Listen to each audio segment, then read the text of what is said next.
ভাবছেন সমস্ত শহীদদের সর্দারের তকমা তো আমার গায়ে, সুতরাং মনে হয় আজকের এই দড়িতে ধরার সৌভাগ্য আমার হবে। হযরত আবু হুরায়রা তিনিও দাঁড়িয়ে আছেন, তিনিও ভাবছেন মনে হয় আজকের এই পরম সৌভাগ্য আমার হবে। হুজুর বলবেন আবু হুরায়রা এসো, কেননা তুমি আমার হাদিসগুলোকে সব থেকে বেশি উম্মতের কাছে পৌঁছেছো তুমি, সুতরাং আজকের তুমি এই সৌভাগ্য অর্জন করেছো। না না, সবাই ভাবতে থাকবে, সবাই এইরকম ভাবে নিজের মতন করে ভাবতে ভাবতে এক পা আগায় তো দু পা পিছায়, এইরকম ভাবতে ভাবতে আল্লাহ রাসূল সাল্লাল্লাহু আলাইহি ওয়াসাল্লামকে আল্লাহ রাব্বুল আলামিন আওয়াজ দেবেন যে না না মুহাম্মদ, আজকের তোমার কোন সাহাবী এটা ধরার সৌভাগ্য পাবে না। এই সৌভাগ্যটা আজকের শুধুমাত্র বেলালে হাবশী রাদিয়াল্লাহু তাআলা আনহু পাবে। একবার জোরে বলবেন সুবহানাল্লাহ। কিসের কারণে? বেলালের রূপ, বেলালের অর্থ, বেলালের বংশ। না না না, হুজুর বললেন আমি মেরাজে গেলাম, মেরাজে রাত্রে গেলাম, আমি জান্নাত থেকে ঘুরছিলাম, আমি দেখলাম কারোর একটা জুতোর পায়ের আওয়াজ, আমি একটু লক্ষ্য করলাম, আমি আওয়াজটাকে উপলব্ধি করলাম যে এটা বেলালের জুতোর আওয়াজ। আমি জিবরাইলকে জিজ্ঞাসা করলাম এটা কার আওয়াজ? আমার তো মনে হচ্ছে বেলালের। বললেন একদম আপনারই সাহাবী হযরত বেলাল হাবশী রাদিয়াল্লাহু তাআলা আনহু আল্লাহ রাব্বুল আলামিন এই মান ও মর্যাদা দিয়েছেন যে তিনি যাচ্ছেন আপনার আগে আপনার বডিগার্ড হিসেবে। এর মানে এই যে মুহাম্মদ সাল্লাল্লাহু আলাইহি ওয়াসাল্লামের থেকে মান বেলালের বেশি। প্রধানমন্ত্রী যায়, প্রধানমন্ত্রী আগে গার্ড থাকে, তার মানে কি গার্ডের মান প্রধানমন্ত্রীর থেকে বেশি? না, হযরত বেলাল হাবশী রাদিয়াল্লাহু তাআলা আনহুকে আল্লাহ গার্ডের ভূমিকায় সৌভাগ্য অর্জিত করাবে। হুজুর দুনিয়াতে মেরাজ থেকে ফিরলেন, বেলাল আমি তোমাকে জান্নাতে আমার আগে আগে যেতে দেখেছি, কি এমন আমল করো যে আমলের কারণে আল্লাহ তোমাকে এই পরম সৌভাগ্য দিয়েছেন? হযরত বেলাল বললেন হুজুর আমার তেমন কোন আমল তো মনে পড়ে না, কিন্তু কুল্লামা আতাওয়াদ্দা উসাল্লি রাকাতাইন, আমার এতটুকু মনে পড়ে যখনই আমি ওযু করি 2 রাকাত করে তাহিয়াতুল ওযুর নামাজ পড়ি। হুজুর বললেন হি একদম যে আমলটার কারণে তোমার এই বিরাট মর্যাদা তুমি পেলে, এটা হলো সেই আমল যে আমলের কারণে আল্লাহ রাব্বুল আলামিন তোমাকে এত বড় মর্যাদায় আসীন করেছেন। সুবহানাল্লাহ। বন্ধু কথা লম্বা চওড়া, আমরা এখন এই রেগুলার জলসা করছি আর কথা খুব লম্বা চওড়া বলে আপনাদেরকেও বিরক্তি করাতে চাই না, আর আমি নিজেকেও বিরক্তিতে আনতে চাই না, যেহেতু আমাদের প্রত্যেকদিন বক্তব্য দিতেই হয়। আমি সেই জন্য খুব নির্যাতন আপনাদেরকে আমি বলতে চাইছি যে ভাই আমরা এই নবী দিবসের নামে যে হই হুল্লোড় ইত্যাদি করি, এর সাথে ইসলামের কোনো সম্পর্ক নেই। আমি মুহাম্মদ সাল্লাল্লাহু আলাইহি সাল্লামকে যদি সত্যিই ভালোবাসি তাহলে আমার প্রত্যেক দিনে মুহাম্মদ সাল্লাল্লাহু আলাইহি সাল্লামের প্রত্যেকটা কালচার যেন আমার মধ্যে ফুটে ওঠে, তাহলে পরে আমি সত্যিকারের মুহাম্মাদের প্রেমিক বলে বক্তব্য হবে। হুজুর সাল্লাল্লাহু আলাইহি সাল্লাম যখন আসছিলেন আমার আগে যিনি বয়ান করছিলেন উনি একটা কথা বলছিলেন উর্দুতে, যে হুজুর যখন এসেছিলেন নামাজের হালাত, বাচ্চা যখন জন্মায় তখন প্রত্যেকটা বাচ্চার পরে নামাজের হালাতে, তো হুজুর যখন এসেছেন নামাজের হালাতে এবং এসেই হুজুর সাল্লাল্লাহু আলাইহি সাল্লাম এক তো নামাজের হালাতে এসেছেন, আবার আসার পরপরই হুজুরের বাচ্চাটাকে রাখা হলো, রাখার পরেই হুজুর পুরো পাল্টি খেয়ে গেলেন, কয়েক সেকেন্ডের বাচ্চা। হুজুর পুরো পাল্টি খেয়ে যেমন বাচ্চা, যেমন আমরা সেজদায় যাই পুরো সেজদায় গেলেন, সেজদায় যাওয়ার পরে হুজুর আবার পাল্টি গেলেন, আর হুজুর নিজের হাতটাকে এরকম করলেন।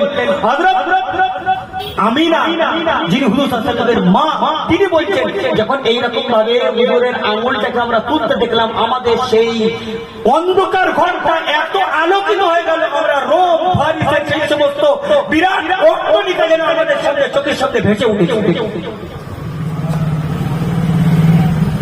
হুজুর ওই নামাজ পড়লেন আর তারপরে গিয়ে যেন আঙুল দিয়ে উম্মতের জন্য সেদিন দোয়া করলেন, আর উম্মতকে একটা মেসেজ দিলেন কি, যে আমি এসেছি সেজদা অবস্থায়।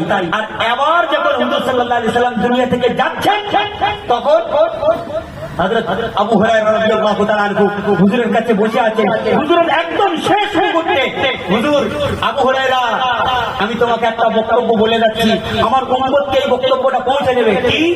প্রথমে তো আমার পক্ষ থেকে আমার প্রত্যেকটা উম্মতকে সালাম দেবে যে তোমাদের নবী তোমাদেরকে সালাম দিয়ে গেছে, আর একটা মেসেজ আমার পক্ষ থেকে পৌঁছে দেবে। কি মেসেজ? আসসালাত আসসালাত ওয়া মা মালাকাত আইমানুকুম। দুটো নসিহত আমি করলাম, একটা হলো এরা যেন জীবনেও নামাজ পরিত্যাগ না করে, আর দ্বিতীয় নাম্বার ওয়া মা মালাকাত আইমানুকুম, নিজেদের যারা তত্ত্বাবধানে থাকে কর্মচারী অবিচার না করে এই দুটো মেসেজ আমার উম্মতকে পৌঁছে দেবে।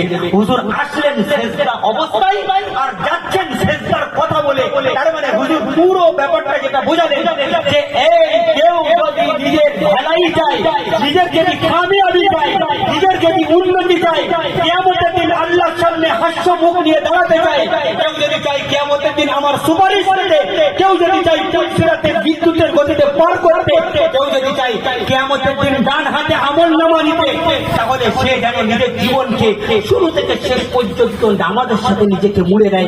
আমি আসলামও নামাজের বার্তা নিয়ে, গেলামও নামাজের বার্তা দিয়ে। এটা উম্মতকে তিনি শেখাতে চাইলেন যে নামাজ একমাত্র মানুষের কামিয়াবির একমাত্র পন্থা। তাই আমি আপনাদের কাছে অনুরোধ যে এই হই হুজুরের নাম এটা নয়, বরং আমি যদি মুহাম্মদ সাল্লাল্লাহু আলাইহি সাল্লামের হুজুর বলছেন আমার চোখের ঠান্ডা হলো নামাজ।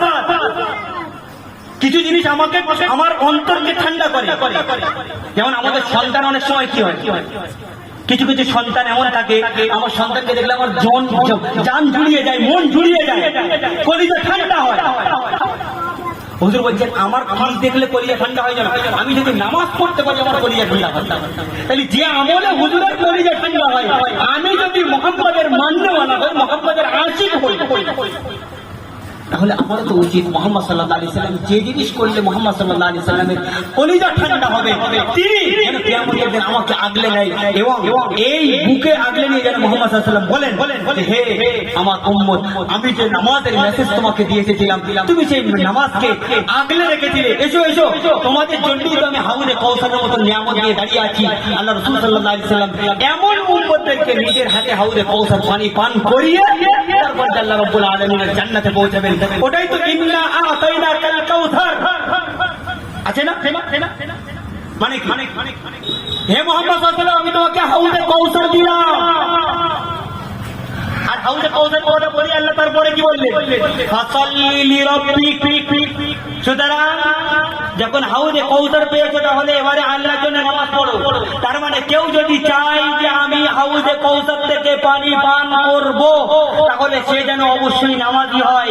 নামাজ ছাড়া কোনো ব্যক্তি যদি ভাবে যে হুজুরের হাত থেকে কিয়ামতের দিন হাউজে কাউসার থেকে পানি পান করব, এটা বন্ধ হয়ে চাঁদ দেখার সমতুল্য আশা।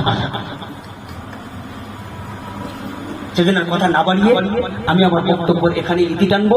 আল্লাহ রাব্বুল আলামিন আমাদের